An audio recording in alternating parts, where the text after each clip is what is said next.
Look, ఒక honest question. ఒక class రూమ్‌లో 40 స్టూడెంట్స్ ఉంటే, అందరికి same lesson, same speed and the exact same method. But future కూడా అందరికి సేమా? మనం సిస్టమ్‌ని బ్లేమ్ చేస్తాం. మార్క్స్ రావట్లేదు, ఫోకస్ లేదు, ఇంట్రెస్ట్ లేదు. బట్ ద రియల్ ప్రాబ్లమ్ ఏంటి తెలుసా? ఎడ్యుకేషన్ జనరల్‌గా ఉంది.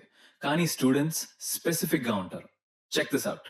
ఒక చైల్డ్ విజువల్ లెర్నర్. ఇంకా ఒకడు ప్రాక్టికల్‌గా నేర్చుకుంటాడు.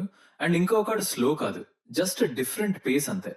కానీ మనం అందరినీ ఒక మోల్డ్‌లో పుష్ చేస్తున్నాం.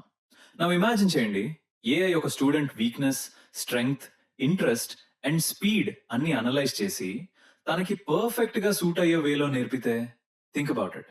ప్రెషర్ తగ్గిపోతుంది, కాన్ఫిడెన్స్ పెరిగిపోతుంది, కంపారిజన్ డిసపియర్ అయిపోతుంది అండ్ క్యూరియాసిటీ ఇగ్నైట్ అవుతుంది. సి, పర్సనలైజ్డ్ ఎడ్యుకేషన్ అంటే లగ్జరీ కాదు, అది ఫ్యూచర్ సర్వైవల్ స్కిల్. బికాస్ ఫ్యూచర్‌లో కాంపిటీషన్ మార్క్స్ మీద కాదు, యునీక్ స్కిల్స్ మీద ఉంటుంది. అందరికీ సేమ్ సిలబస్ ఇవ్వడం ఈజీ, కానీ ప్రతి స్టూడెంట్ లో ఉన్న యునీక్ స్పార్క్ ని ఇగ్నైట్ చేయడం, అది real education.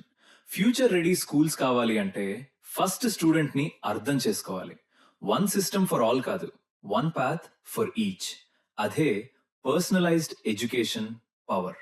If you truly believe the future is already here, maybe it's time to explore AI Nestham. Let's build it together.